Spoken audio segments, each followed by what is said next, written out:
साहिवाल से रिपोर्ट शामिल करते हैं हमारे नुमाइंदे राना वहीद की रिपोर्ट के मुताबिक साहिवाल कॉरपोरेशन की नाकस कारकर्दगी की वजह से भुट्टो नगर सेंट्रल पार्क तबाह और बर्बाद और इलाका के बच्चे गंदे पानी की मौजूदगी में झूले लेने पर मजबूर। अरसा दराज से गंदे पानी ने पार्क को अपनी लपेट में ले रखा है और पार्क के इर्द गिर्द की दीवारों के साथ साथ गंदगी और गलाजत के ढेर लगे हुए हैं।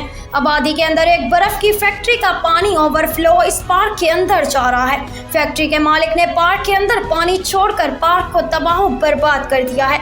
हमारी इंतजामिया से और कमिश्नर साहिवाल से और डीसी साहिवाल से गुजारिश है कि फिलफौर इस पर एक्शन लिया जाए और पार्क की खूबसूरती को बहाल किया जाए। भुट्टो नगर साहिवाल के शहरियों का मुतालबा। हुकूमत पंजाब के सुथरा पंजाब प्रोग्राम का एक माह मुकम्मल होने के बाद भी मतलूबा अहदाफ हासिल नहीं हो सके।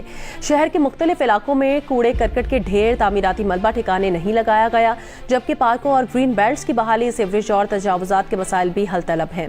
वज़ीर आला पंजाब मरियम नवाज की खुसूसी मुहिम सुथरा पंजाब जामिया अमली जामा पहनाने में पूरी तरह कामयाब नहीं हो सकी। शहर में सफाई सुथराई का मतलूबा मयार हासिल नहीं हो सका। मुख्तलिफ इलाकों में कूड़े के ढेर मौजूद हैं। मुख्तलिफ सड़कों और पार्कों में भी तामीराती मलबे के ढेर जूं के तू नजर आ रहे हैं। सीवरेज के मसाइल भी हल तलब हैं। मुख्तलिफ इलाकों में गलियां सीवरेज के गंदे पानी में डूबी नजर आ रही हैं, जबकि ग्रीन बेल्ट्स और पार्कों की हालत को भी बेहतर नहीं बनाया जा सका। बच्चों की तफरीह के लिए लगे झूले टूट फूट का शिकार हैं।